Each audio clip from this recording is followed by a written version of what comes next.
Okay, good morning, and welcome to our panel, which is the corporate panel led by Gordon England. I'm Pete Daly, CEO of the U.S. Naval Institute. I'll introduce the Honorable Mr. England, and he will introduce the rest of the panel.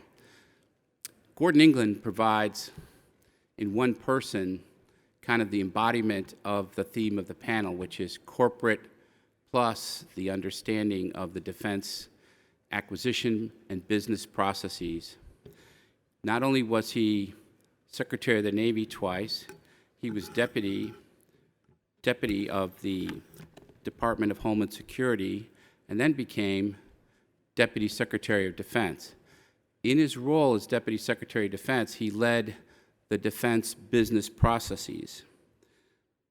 I had the pleasure to work for him personally as Secretary of the Navy on time number 2. His business career spanned over 40 years as an engineer and senior executive. He was president of 2 major entities. First, he served as the president of General Dynamics Fort Worth, which later became Lockheed, and president of General Dynamics Land Systems Companies. No one has a better perspective on the discussion today than does Gordon England. And I want to mention that he just recently stepped down as the chair of our Naval Institute Foundation, for which we're very grateful, and we just honored him by naming a chair of professional naval literature in his honor. Let's welcome Gordon England.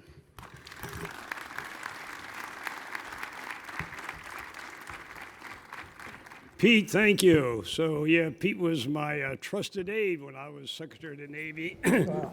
And it's great still being with him, and so welcome. It's terrific to have you here today. So this is a very interesting topic. I was speaking right before the panel that when I was Deputy Secretary of Defense, I had them pull out all of the studies that had been accomplished on acquisition reform. Turns out there were 128 studies. This goes back maybe 25 years.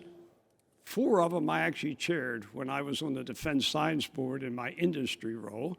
And so this is an ongoing process, literally an ongoing process about how do we have a better relationship between industry and government. And so hopefully today we get an update on what the situation is. And we're very fortunate today because we have Frank Kendall with us very recently, a very, very top position in the government.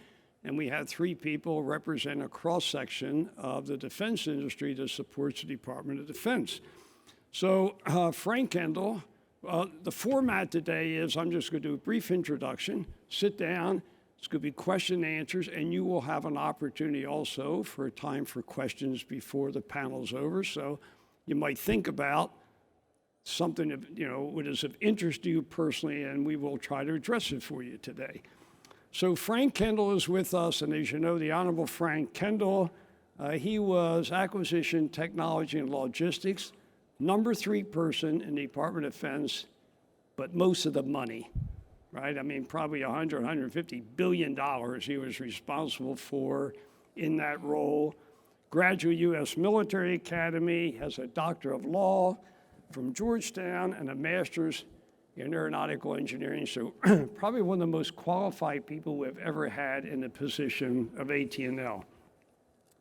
We have Marilyn Crouther with us. Marilyn, welcome. And so Marilyn represents the services side, more and more business, services side, more and more money going on in that side of defense procurement.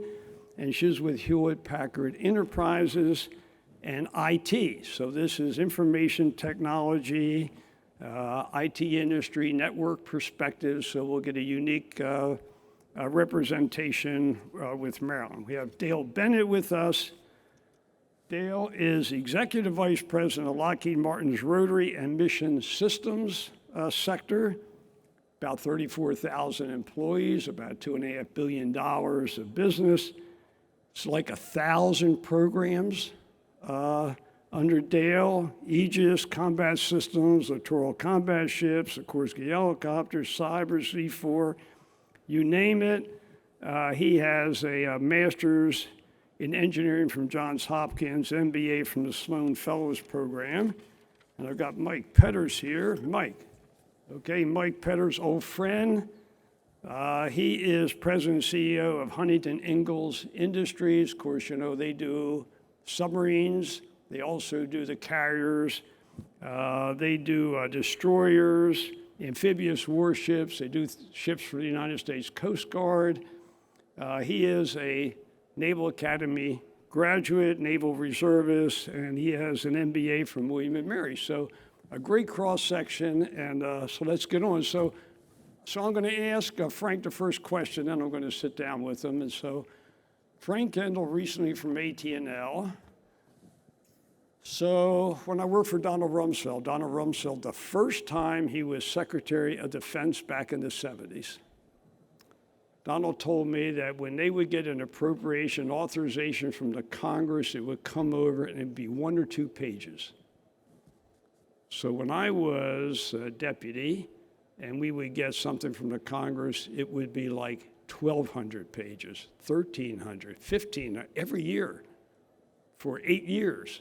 I mean, that's like every year you got like 10 novels of information from the Congress. After a while, it was hard to just keep track of all this. And now it appears that Congress is even, quote, even more intrusive because they decided to reorganize the Department of Defense. In fact, it's his AT&L. I'd like to hear his comments on that. But, you know, they're talking about in fact, I guess they are. They're in the process of reorganizing AT&L now. So Frank, my first question is, knowing again the Rumsfeld, there's a lot of unknown unknowns in this world going forward. But nonetheless, I mean, what's your perspective on this? I mean, how do people in DOD respond? How's the industry respond? I mean, sort of give us a view. What's this environment, Frank? Give us your perspective. There are extremes here that I'll mention. On the one end, and I think this is probably not unreasonable, the Congress will appropriate money, the DOD will put it on contract, and industry will do the work. That is not going to change. And there are these, I've described the acquisition system as this layered system with industry at the bottom doing all the work, and a layer on top of that that basically manages industry and does the contracting and the program management and so on from the government's perspective. And then a layer of senior government management on top of that, and then the Congress up above. On the other side of the coin is the tendency of the Congress to micromanage and to try to influence things through all those layers. And I think Gordon's point about the length of the authorization bill in particular is spot on. I understand Congress's frustration. They'd like to see every program executed perfectly, and they get frustrated when they don't see that.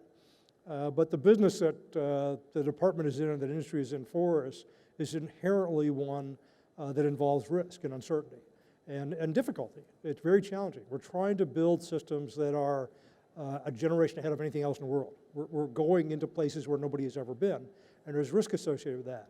And the idea that you can do that perfectly is totally unrealistic. Now, I feel I should get a plug for my book in while I'm here. The problem, I'm not a very good businessman. My book is free. I wrote a collection of about 30 articles for the workforce and acquisition in the government while I was there, and as well as a number of other things. I put them all together in a volume that I published just before I left. And if you Google Getting Defense Acquisition Right, you'll go right to it. It's at Defense Acquisition University, and you can download it. Getting Defense Acquisition Right. So I won't have time to go through all the things that are in there today, but a lot of this stuff is covered, including the Congress and its role, and some recommendations I specifically gave to Senator McCain and Levin when they were looking for inputs at one point. So it's very difficult for the Congress. I make the analogy that it's as if the board of directors of a hospital or a large medical corporation, if you will, were trying to write detailed rules for how all the doctors should practice medicine. It's not a good model. It doesn't work. And at the end of the day, improving acquisition is about doing an awful lot of things well in an enormous number of different circumstances. And the thing I have pleaded with the Congress to do more than anything else is to give us flexibility. Last year, Mac Thornberry and the House Armed Services Committee had put out a draft version of the NDAA, which included the guidance that all systems, all new programs had to be open systems and had to be modular designs, period, no exceptions. And I was able to persuade him to put the words to the maximum extent practical in that. Now, some of his staff, I think, looked at that as kind of a loophole that we would avoid the guidance, but I looked at it as an absolute necessity You don't have that freedom in every design to do what we were asked to do. It's a good practice, it's a general practice, but it's not something you can always do. And the range of things and the ranges of ways we acquire things and the risk, technical risk, operational urgency, a whole host of factors, the business arrangements you want to have that are optimal, argue against very specific, rigid rules. Same is true of contracting approaches, for example. So I understand the Congress's frustration, but my plea to them is stop writing rules for us. And to look at the rules that we have, and there's a commission that's looking at this now for contracting rules, and try to get rid of some of them so that we can be given the opportunity to use our professionalism and do the right thing in the given circumstances. I don't know that I'm ever going to win that argument, but I'm going to keep making it because it's absolutely the right thing to do. At the end of the day, getting acquisition right is about professionalism. Professionalism in industry, professionalism is in government, and incentives that work for both of those groups to do the right thing, and then close cooperation on requirements with the operators to make sure they're reasonable. It's not that hard an equation, but the variety of circumstances we deal with is almost infinite. And you've got to give people a chance to do their jobs and do them well, and then hold them accountable for that. So, Frank, that's a great lead-in. Really to my next question, and my next question is to all three of the industry panels here. So, Dale, you're at this, I'll start with you. So, Dale, if you were king for the day, we just anointed you Secretary of Defense. You now walk in, you're a Secretary of Defense, and you can do one single thing based on your experience in industry. You can do one thing to improve the acquisition, the relationship, I mean, this whole, everything between government and industry and the defense sector. Tell me what you do and why. Well, let me maybe try to change the conversation just a little bit and throw some numbers out at you that I think if I was Secretary of Defense, I'd and the new reality of where we are with a new administration. And so this data is out of AIA, and I thought I'd share a little bit with you. So the aerospace and defense industry employs 1.7 million workers, which represents 2% of the nation's total employment base and 13% of our manufacturing base. That's significant. These are real good jobs of real craftspeople doing real important work for our. If you add in the jobs that aren't necessarily related to A&D but support A&D, it's another 1.1 million jobs. We generated $608 billion in sales last year as an industry, and this isn't just defense. This is aerospace and defense across the broad. We basically generated, 1.8% of the GDP came out of this industry, and 146 billion in exports. It's up 52% over the last 5 years. And I tip my hat to Secretary Kendall and all of he did to help support a lot of exports along the way. So I would, in the new administration, I'd shift the conversation around a little bit and say this is an industry that pays its own way, that generates good products and services, generates eye-watering technology that actually bleeds off into the economy and helps our productivity in the long run, is a net exporter, and it's an industry that cuts across all 50 states. And so I would take the great work on acquisition that's been done and really think through, how do I accelerate it? We don't know how much time we have. We can't spend 2 years doing AOAs and then 2 years doing draft RFPs. We'll miss the opportunity.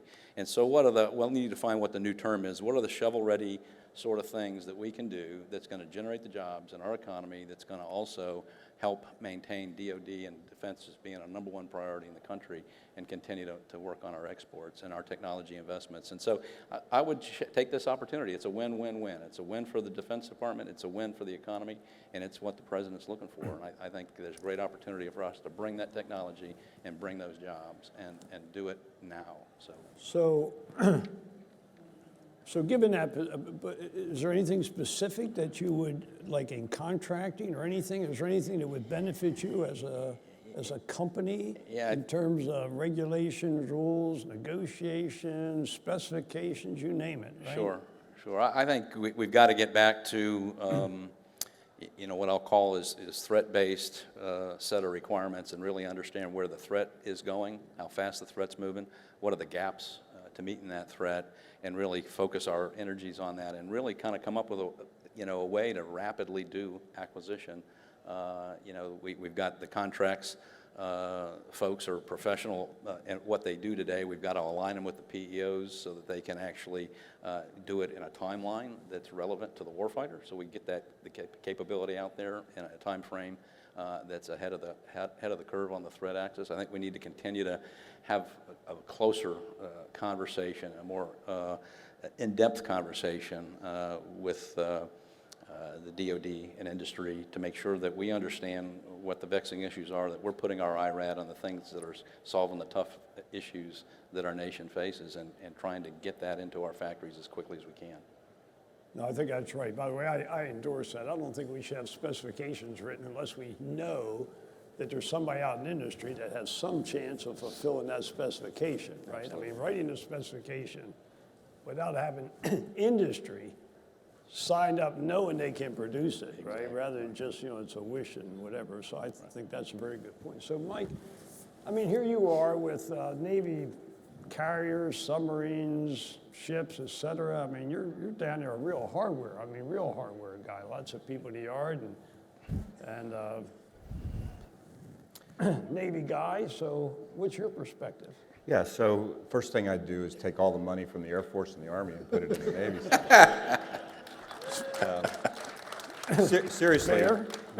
Seriously, I actually think that what the boss cares about is what the organization is going to care about. So I think your question is actually a really good question, because if you're a leader in an organization, you actually have to transmit what you care about. I think the challenges that we're talking about here, there's lots of causes, and trying to figure out exactly the right one, you end up with 128 studies, right?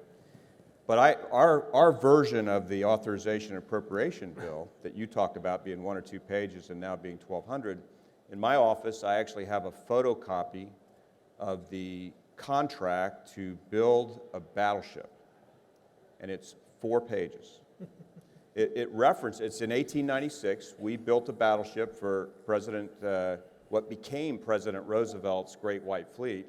He wasn't the president when the ship was being bought, which is kind of the nature of our business, building ships for the president after next. But the contract is interesting because there are a couple of things in the contract that it says you must do. I mean, it described the size of the ship, and it described the speed of the ship. It referenced what I would say we would call a data package now. It referenced some drawing package that the ship would be built to, but the contract itself was only 4 pages. And I think that, if the authorization bill is 1,200 pages, when we deliver the final contract, I'm sure it's the same for everybody else here, you deliver the final contract for an aircraft carrier, you need a couple of freight trucks to get it all up there. And I think the question is, step back from all of this for just a minute. Isn't there somebody in your family that is the cook? Right? There's somebody in your family that actually can cook better than everybody else. And you talk to that person and you write down their recipes, but no matter how hard you try to follow that recipe as precisely as you can, your broccoli casserole just never turns out as good as the broccoli casserole of the cook. And I think we've got to get out of the business of trying to write the recipes and trying to get back to developing the intuition and the sense of what we're trying to get done. And from the what am I going to do on the first day, I think it's to recognize that we speak different languages between the government and the industry. On the industry side, writ large, we are talking about how much are we going to invest in that program and what's the return on that program. Now, return takes lots of forms. We always kind of say, well, that's the profit, but actually return can be the jobs, it can be the communities that we build, it can be the other stakeholders. There's a return to a lot of different stakeholders there for the investment that you make in a program. But when you have a dialogue with and start talking about to the government, I believe, my experience is that for all of the smart folks that we have in government who have done a lot of things, I think the question of investment and return in programs and in acquisition and in things that need to be done gets overtaken by a discussion about what's the budget and how much are we spending. So a budget expense discussion is a very different discussion than an investment and return discussion. An example of that is there was a few years ago, probably more years than I care to count now. I was up in Washington. We had a meeting up on the Hill that morning, and that morning there was a report delivered to Congress that identified the 5 programs with the largest amount of cost growth in the DoD budget for the last year. And you know, it kind of some of the folks that you may know about, but the one that caught my ear was the Virginia-class submarine program was identified as one of those 5 programs. Well, the Virginia-class submarine program is the gold standard for what you do right to get shipbuilding right. And so I started scratching my head and saying, how can that be on the list of the programs with the greatest amount of cost growth? So I started asking around. Turns out that was the year that we went from 1 submarine per year to 2 submarines per year. So it doubled the cost. So it doubled the cost. Right. Right? Right. Now, and all of that's kind of cute, but the problem with it is that in the language of budget and expense versus investment and return, cost growth sounds bad, right? And to try to put that genie back in the bottle is very, very difficult. I mean, that one we actually were able to do, but the point is that we speak different languages, and I think that King for a Day, I would start to try to drive the Pentagon and drive the system to start thinking more along the lines of investment and return and less about budget and expense. And with the hope that that would try to delist or de-step the recipes that we continue to try to build. So also, Mike, your comment about the spec for the destroyers. So I go back, F-16 background, right? Back in the 70s when the prototype for the F-16 was authorized, it was built an airplane, had a 3-page spec, 3 pages. Contractor had a lot of liberty what to do. We built 2 airplanes, a single seat and a 2-seat, and we operate them for a year in competition. Now we had a lot of industries support us. The contract value to build 2 airplanes and fly them for a year was, get this, $42 million. And we booked $4 million profit on the program. The next prototype program was F-22, and it was a volume of specifications, very, very detailed, and that prototype program cost $5 billion. So I do think there's a message here about the degree of specification and given contract, particularly in the prototype phase, given a lot of flexibility to see what industry can do rather than specifying what they need to do. And I think you're right there. I mean, I think it's my experience anyway. So Marilyn, okay, you come from a whole other sector, IT, big sector, right? And this is more and more federal money going into this area. So, but you deal with the same contracting, and by the way, there's a lot of effort about how do we deal with services and contracting, et cetera. So again, put that hat on. You're now Madam Secretary for the day, and how would you improve your sector if you had the opportunity? So being a IT or information technology services expert, if I were clean for the day, what I literally would do is look at all of the challenges that we have holistically. The challenge isn't just about acquisition reform, and it isn't just about defining the specifications and the requirements and making sure that you can actually deliver, industry actually has a solution, or making sure that the funding is there, and that making sure that the funding is there for a long enough period of time so that you have the opportunity to bring innovation to the table, and then taking into account also the end user requirements. I would say those 4 things are so integral to the success of an overall project. I would take the key stakeholders in each of those 4 areas, bring them into the room, and take them on a transformation journey. I would ask them to tell me what process, end to end, would allow for the overall success of the mission. From acquisition to specification to end user experience, all of those things, how do we make sure that there's no longer a gap in terms of what the CIO and the operators actually need to have done and what they actually have authorization to purchase. Right now, literally all of the items that you spoke about are not for lack of people wanting to do the right thing. It's because we have rules in place that are outdated that need to catch up with with technology. And so I would go on a transformation journey. I would integrate all of those tools and resources together. I would bring the right key stakeholders in the room, and I would solve the problem. Sounds like a systems approach to the issue, huh? Okay. So let me bring up another issue. I mean, the issue now is, one time defense was the big kahuna, right, and all the R&D and advancements in technology, but more and more, vastly more and more, it's all in the commercial sector, right? I mean, commercial sector, their business plan is 6 months, a year, that's about it, and new products crank out regularly, et cetera. DoD still has the same long time. We heard this yesterday, panel right here I listened in on, 7 years, 14 years, et cetera. So if you have a program, it's going to last 7, 14 years development. In the meantime, the commercial world's out there just roaring along.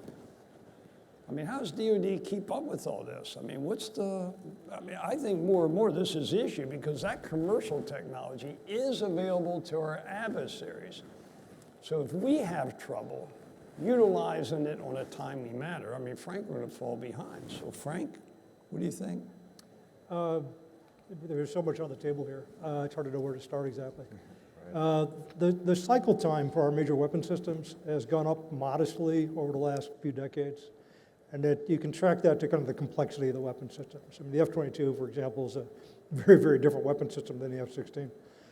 So some of it is about the period of time it just takes to do those new designs, and a lot of it's software, which we need to get better at. It is quite clear that when we buy an asset, a capital asset like a fighter aircraft, for example, or a capital ship, we're going to keep that asset in our inventory for 30 or 40 years. And because of the pace at which technology, particularly information technology, is moving, we have to be able to upgrade those systems at reasonable intervals. That is driven, frankly, as much by anything as by funding availability and priorities within the department, within the services. But you have to design for that. You have to put that in up front so that it's easier to do that over time.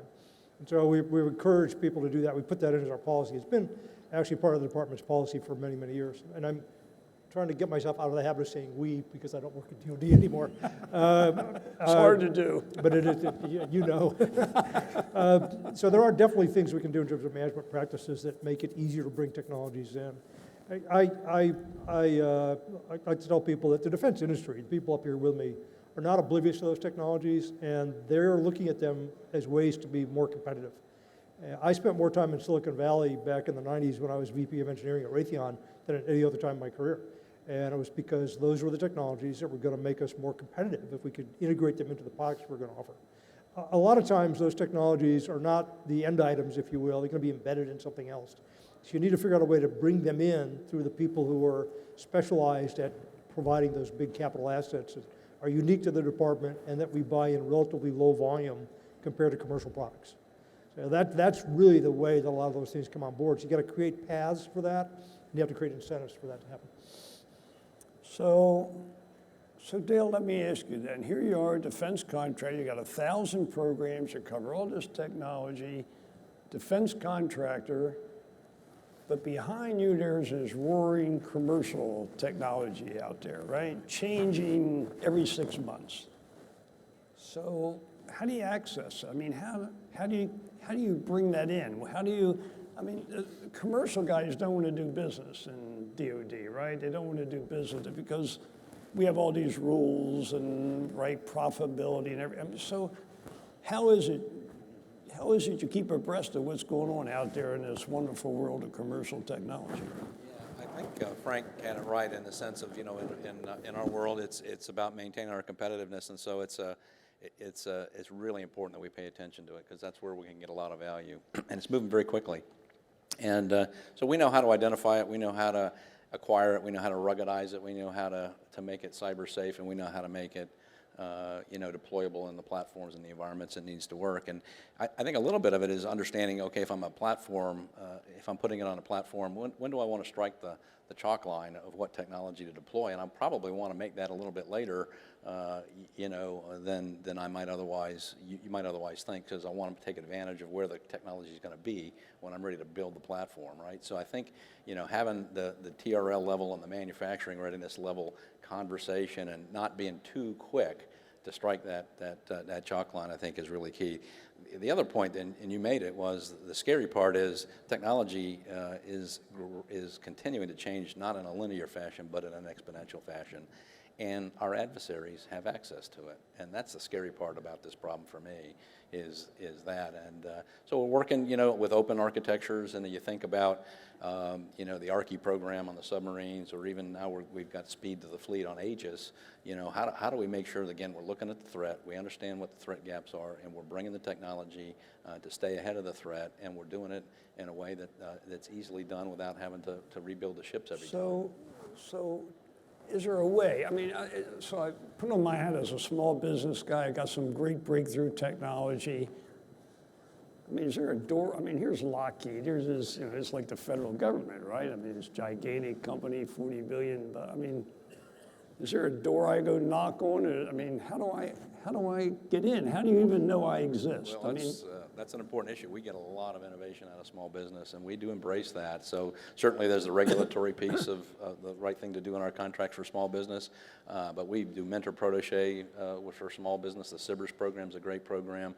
We welcome small business because they bring agility, they bring great ideas, and they can move faster in some cases than we can. And so we do embrace them, and there is, through our procurement machines, we have industry days and a way to engage with the small business to make sure that we're not missing the boat on some technology. I do also think, we don't in the industry have the deep research labs that we might have had decades ago, and so our partnership with academia and the labs is very important as well. So we understand where is the technology going, what is the art of the possible, and making sure that we don't miss the boat on a core technology that's important to our products. Right. Yeah, I'll make a couple of points. I've worked with large and small businesses a lot. And the one thing that startups and small businesses are most concerned about is loss of their intellectual property. It's their principal asset. And if they have an idea, they have a concept, they have some technology that they want to make into products and sell, they're afraid of big firms in the defense industry getting a hold of their intellectual property. They're afraid of the government. So there's a lot of outreach that needs to be done. It needs to be proactive. And organizations like DIUX can really help with this. One of the first things we did for DIUX was give them some things they could use with startups in the Valley and other places to kind of explain the government's side of the intellectual property equation and to educate people about the fact that the government is not going to take your property and give it to everybody else. We're not going to do that. It's very negotiable. It will be done on a case-by-case basis. And if the government does want to get some rights to it, it's going to be for relatively limited use. And you can still use it for commercial purposes, for example, without having to worry about loss for that. But there's a definite need to reach out to these firms, which are, I won't say paranoid, but to some degree justifiably concerned about preserving their intellectual property. That's one big piece of the equation. The other thing is they're often looking for other markets that are much more lucrative for them than the defense market is. The defense market tends to be relatively small numbers.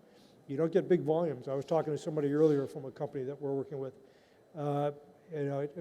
He would like to sell tens of thousands or millions even of the product that he's involved in. The Defense Department is not going to buy that kind of quantity. We're not going to be that big a business. We might buy a relative handful.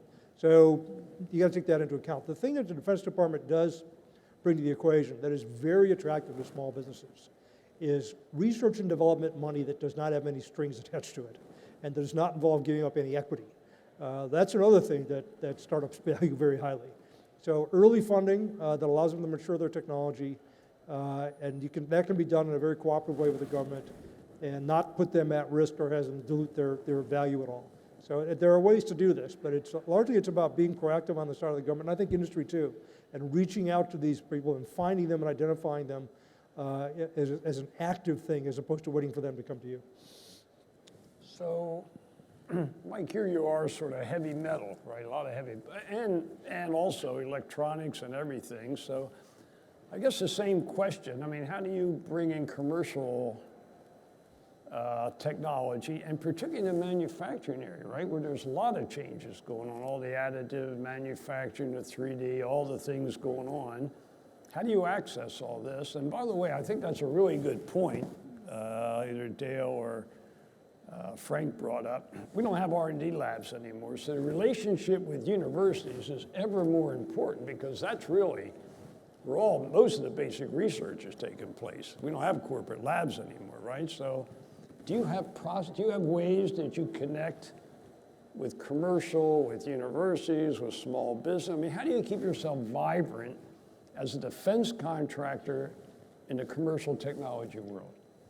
Well, it's certainly a bit of a challenge, but there are parts of our organization that's their job, is to go out and be, in the universities and be in the garages where people are coming up with new stuff. I tend to think of this whole area, though, in kind of two layers. I think there's a first layer, which is what I would call like the silver bullet layer. We're trying to find that one technology that's going to keep us so far ahead for some period of time, and I think the far ahead definition has changed in the last 30 years, and I think the period of time has shortened in the last 30 years. But I think that there is a level of how the heck do we go out and find that silver bullet that's going to give us that advantage for some period of time? And I think that's one set of muscles that organizations and the government have to continue to work on. In that range, you're kind of fighting with, do you even have a crystal ball that you can see far enough to see what the silver bullet should look like? I mean, that's kind of a futurist kind of way of thinking, which is actually completely different than anybody else in your organization is thinking. The second level is really less about trying to find the silver bullet. I call this the MacGyver level of technology, right? MacGyver goes out with an empty bag and they say, what tools do you need? And he says, I don't know, I'll pick them up along the way. And I think that there's a sense of, how do I take the stuff that's in front of me and put it together better than anybody else has? And I think that's a different level of innovation and creativity and disruption for the organization. The second level is actually, I believe, a cultural challenge. And let's go back to the first question, Mr. Secretary. We talked about the specifications and the recipes and all of those things that are being written. People that are successful in that environment are not MacGyvers. People that are successful in that environment are the ones that can actually read the recipe and follow it. And so building your organization so that you have folks, you make it safe for leaders in your organization to go out with an empty bag and come back with something that's really unique, that's a big leadership challenge. And I think that's a big leadership challenge inside any one of our corporations. And I think that's a big leadership challenge inside of the government as well. My own view is that there is an awful lot of investment out there that's looking for things to invest in, either at the silver bullet level or at the MacGyver level. And the question, it was brought up that maybe the defense area is not a place where folks really want to be because the volumes aren't there and all that sort of thing. But there are ways that the defense organization writ large, all of us together, can find ways to attract that investment a little bit better, And so to me, I think if we can decide kind of which of the two levels you want to work in, and then think about how do I go and create. The second level, the MacGyver level, is actually, frankly, that's cultural for the entire industry, as opposed to the silver bullet level, which is a group of folks over there that are living 25 years from now, and trying to figure it out. So, and that's a different set of muscles and a different kind of problem. But the second level is something that we can all work on. So, are you doing some additive manufacturing? We are. Have you Yeah, we started are. doing that for Certainly. parts and all? Oh yeah, we're doing a lot of this. Now, one of the things we run into is you do an additive manufacturing process to create. Let's just say you go create a valve. Okay, well now you got to go make sure that the additive manufactured valve can meet all of the shock requirements and all the other test things that you put in place. And what we're seeing is that while our suppliers are very thoughtful about these kinds of advances in manufacturing, they have no comprehension what it takes to get their product qualified to be in the platform. And if you think about what we bring to the industry, I mean, we actually know how to get through those kinds of things. We know that inside and out. And so that's where we're finding some pretty good marriages going on.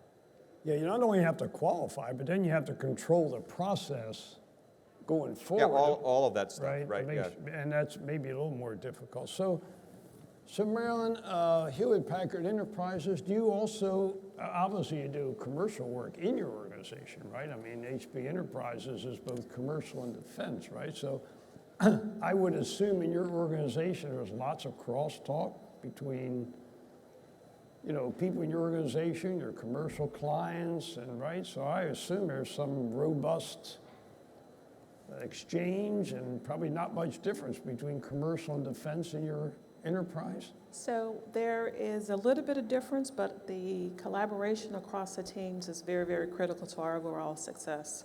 At Hewlett Packard Enterprise, we have kind of two approaches. One is the forward thinking in terms of being visionary and strategic and understanding Let me back up and say for everybody, Hewlett Packard Enterprise, of course, you know, Hewlett Packard broke into two groups, right? That is correct. And how big is the enterprise section of that? So the enterprise area is more than $25 billion, just the enterprise services part of that. Hewlett Packard Enterprise in total is about $57 billion, and then HP Inc. is also about $57 billion roughly. Okay.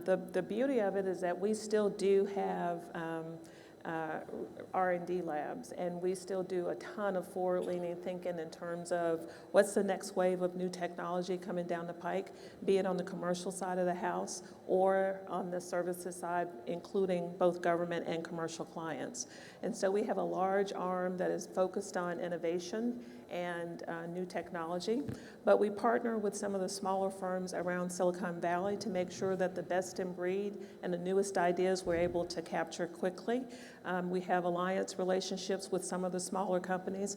We also have a significant mentor-protege and small business alliance that we use within my organization. And so we reach from the top of the organization to our alliance partners and small businesses.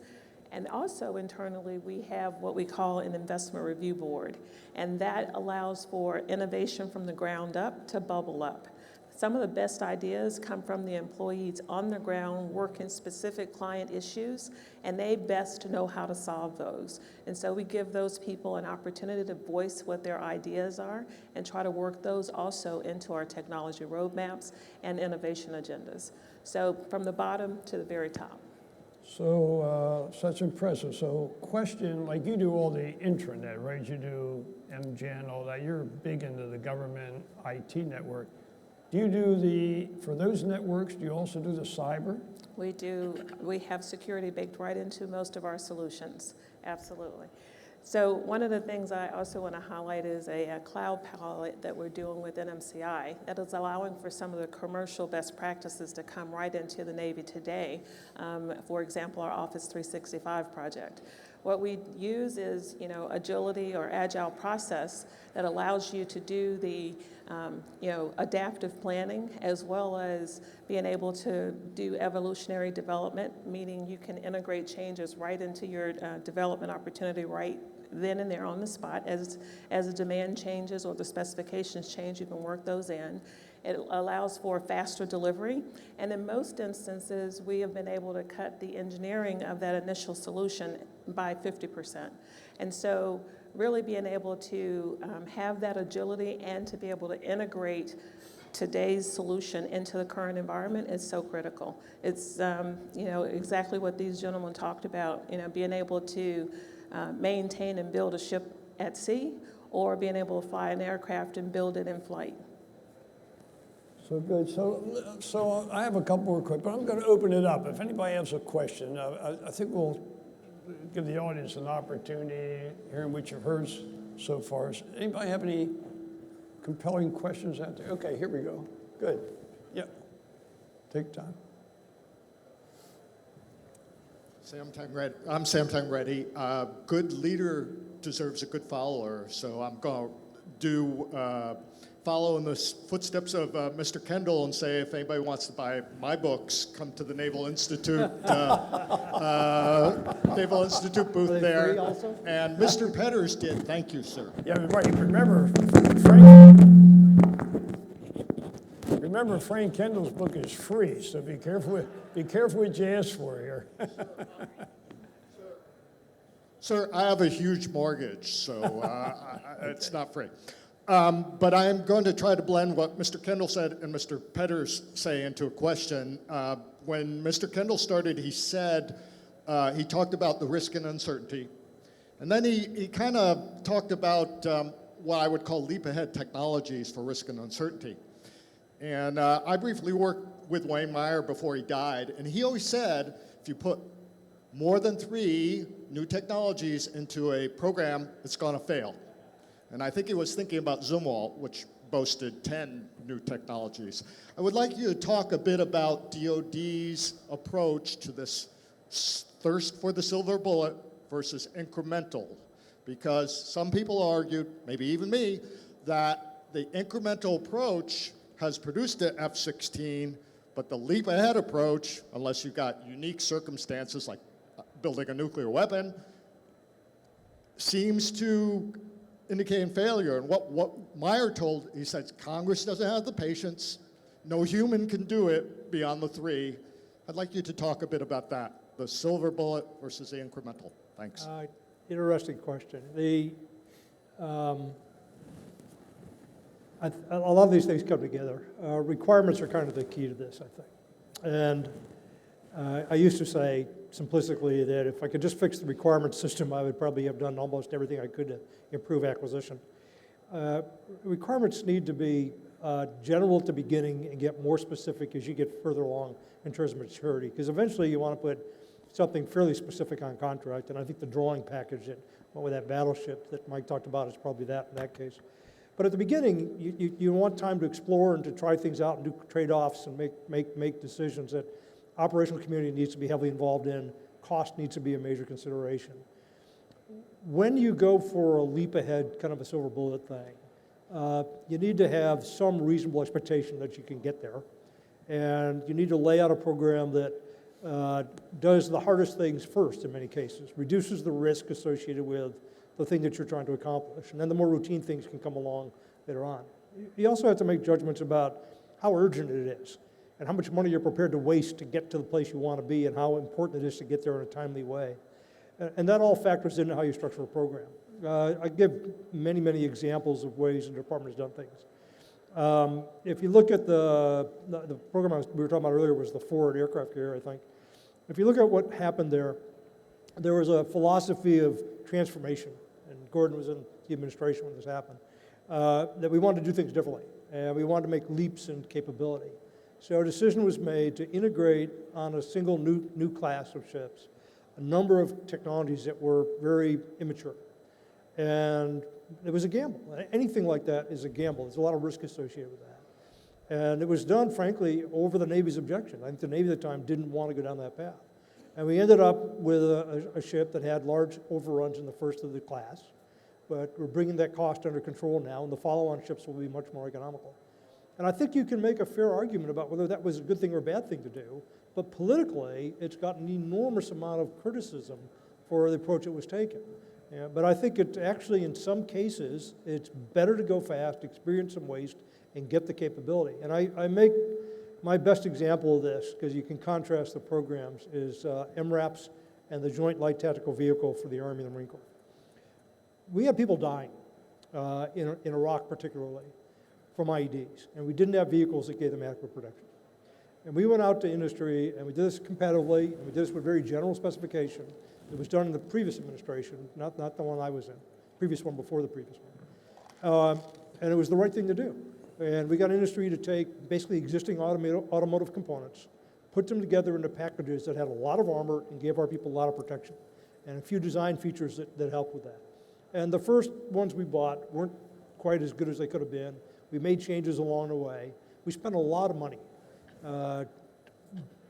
more than 15, 20 billion, I think, total. I think more than that. We bought 25,000 vehicles, and we provided protection for our people at a time when they really needed it. So it was, I think, absolutely the right thing to do.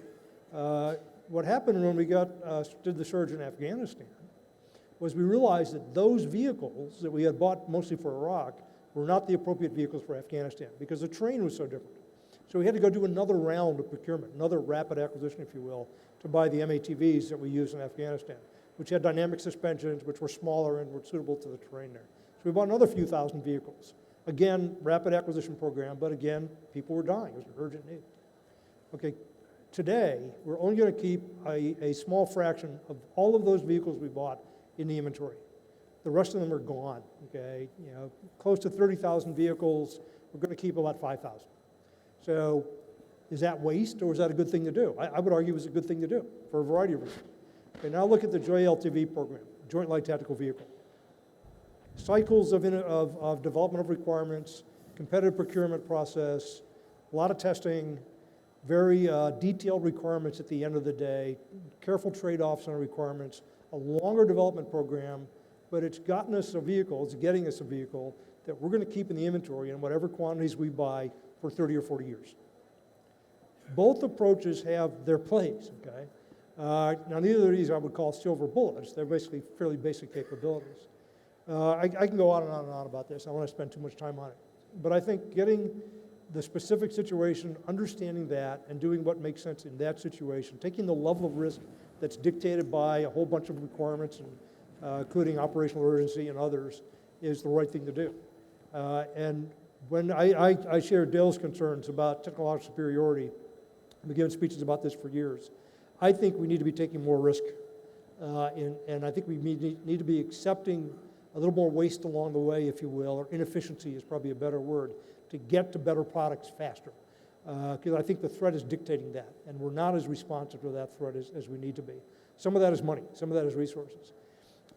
Within the department, what we did in the previous administration was we funded a number of demonstrations, experimental prototypes basically, which are not prototyping for production. They're much short of that. They're not the detailed design that meets all of our requirements. They do some basic things.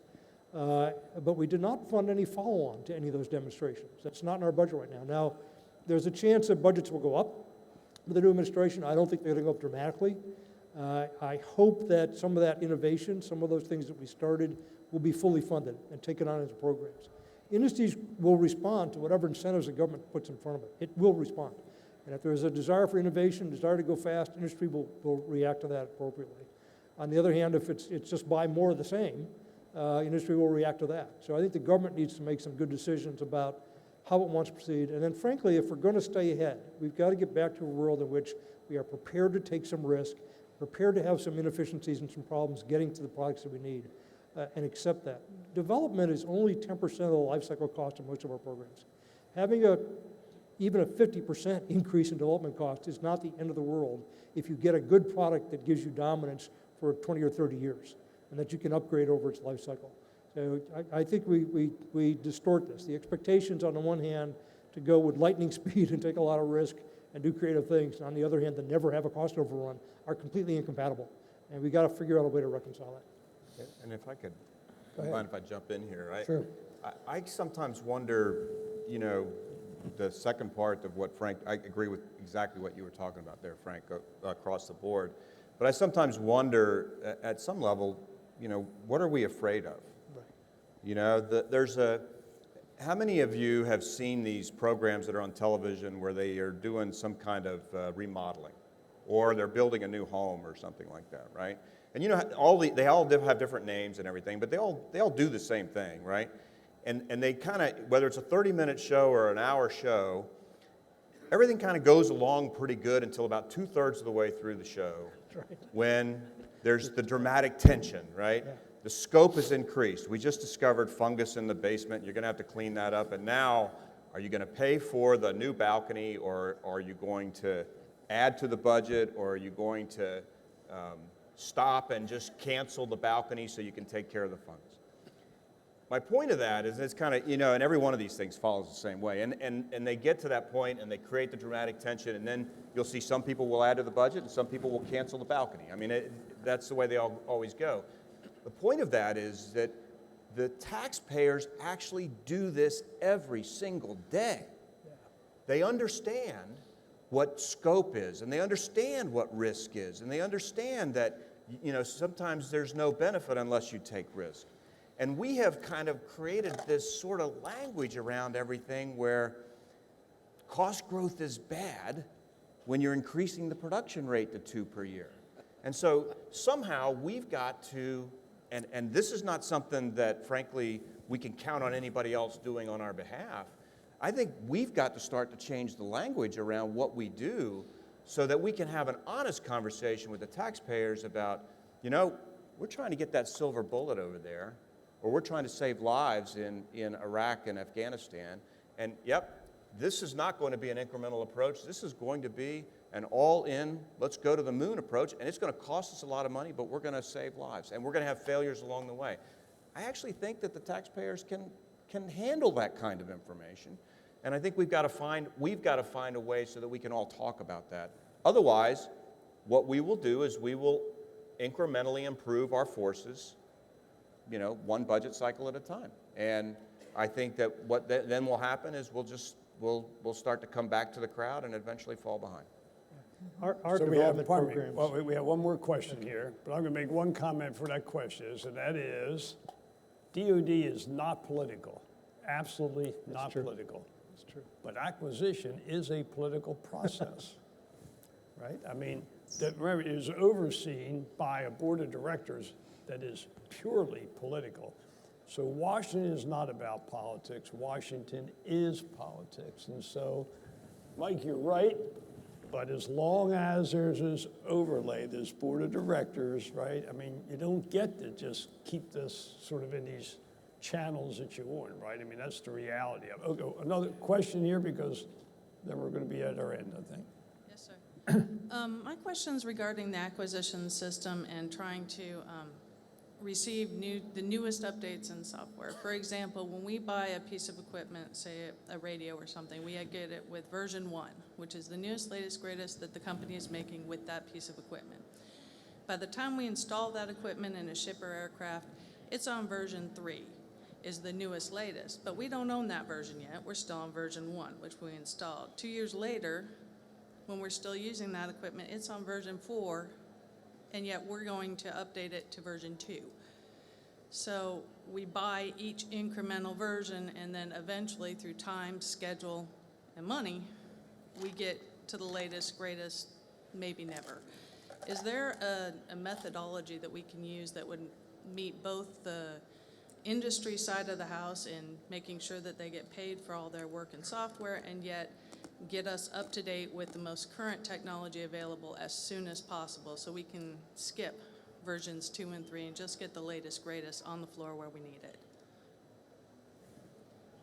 There are a number of things we can do, and some of the things that the department has done to address that problem. Think about the Virginia-class submarine, the use of commercial IT basically on the Virginia-class submarine, so that you could go to future generations pretty easily because you were in commercial standards basically.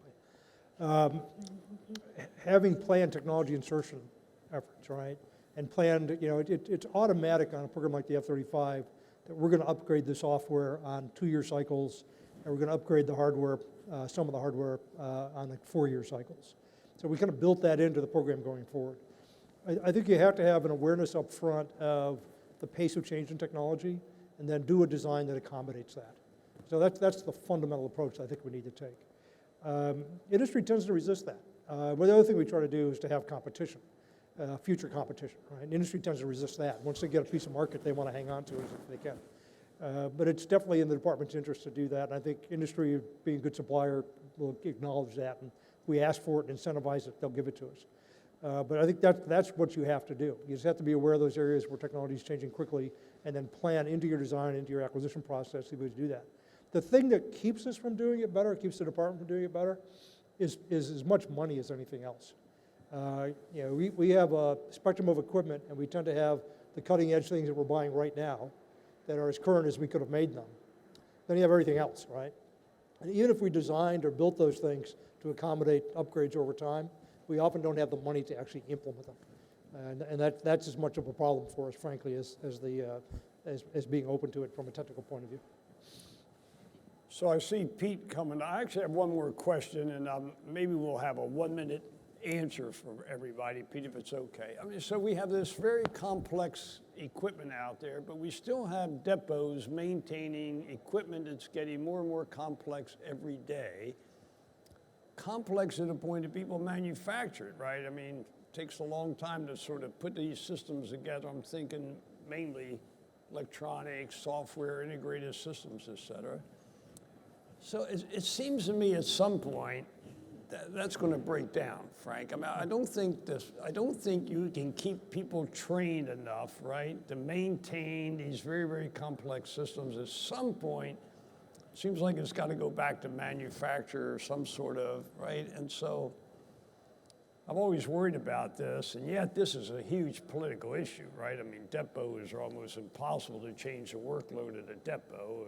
Everybody here knows that, right? But somehow I worry that as we get more and more complex, our current maintenance, and what triggered this question was your comment, 10% of the cost is acquisition, right? And so here's this, but this lights, I mean, maybe in the future, it's more throwaway, it's, you know, more contractor maintenance. I mean, somehow I think we ought to change the system, but anyway, maybe a quick response and we'll go down the. Okay, you know, real quickly, I think it is interesting, and you look at the maturation of a product life cycle. So the product is developed, and usually the contractor does an interim support plan and puts that in place, and that costs money, and then it goes all the way, the pendulum swings all the way to the deep organic depot expense, and then some years later we have a mature conversation about performance-based logistics, and we find a middle ground where we can keep working the depots, we can keep tied into the supply chain, which is really important to keep the systems up and running, and it's really about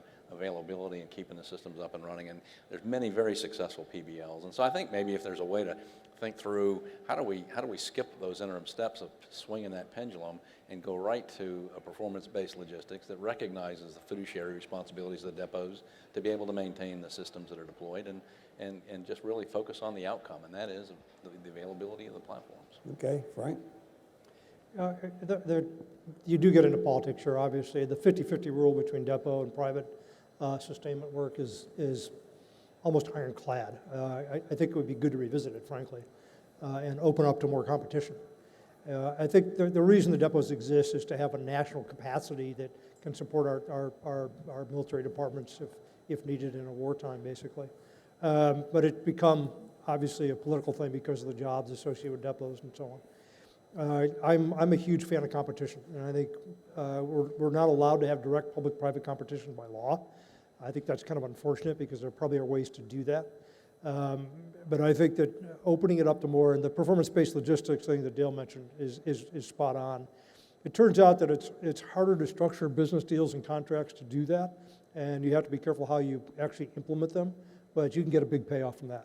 And again, if you provide incentives to industry, industry will respond. And that's a good example of where that's true. Mike, quick response? I would just say that, in the same way that we should find a way to trust the taxpayer in our language, let's find a way to trust our system. I think Frank's right. I mean, if you incentivize the industry will absolutely respond. And so to me, there's a little bit of a philosophy discussion around what are those things that the government should do that are organic to the government. And the reason that the government is doing them is because you can't incentivize industry to get them to respond to that thing, And so to me, that's a way to start thinking through how do you decide what's in the government and then what's the rest of it going to be. I absolutely understand the whole problem of the politics of depots and BRACs, but if you really want to re-engineer this thing, I think you have to step back and say, there's a few things that the government's just going to have to be able to do because we're just not going to be able to pass that risk on to the industry. There's a lot of stuff that we're doing in the government today that, quite frankly, the industry could do at least as well as we're doing. And let's start working our way through that. So, man, I expect you already do your software. You already do all the maintenance and everything, right? You're sort of built into your model, right? So from an IT perspective, we can't shut down an IT infrastructure for 6 months to go off and do maintenance. So this is all real-time, actual tech refresh, software pushes, hardware upgrades. on a day-to-day basis, real time. And so we literally work very diligently to have a roadmap in place so that we don't incur any risk from a performance standpoint, and that we are leading edge in terms of bringing the latest and greatest technology. Okay. So good. So I thank Pete. You got a closing word here? Yes, sir.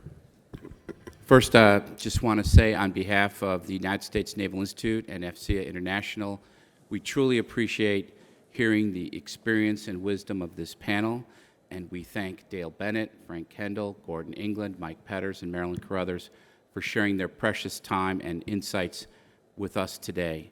Thank you very much. Let's give the panel a big hand. Thanks, everybody. Good. No panel at West 2017 would be complete without a Naval Institute Press book. This one, Congress Buys the Navy, The Politics, Economics, and the Rise of American Naval Power, 1881 to 1921. Mike Petters already was in there with the battleship. And this is by Paul Pettish, and it has an FCA bookmark. Again, we thank you all. Thank you, Pete.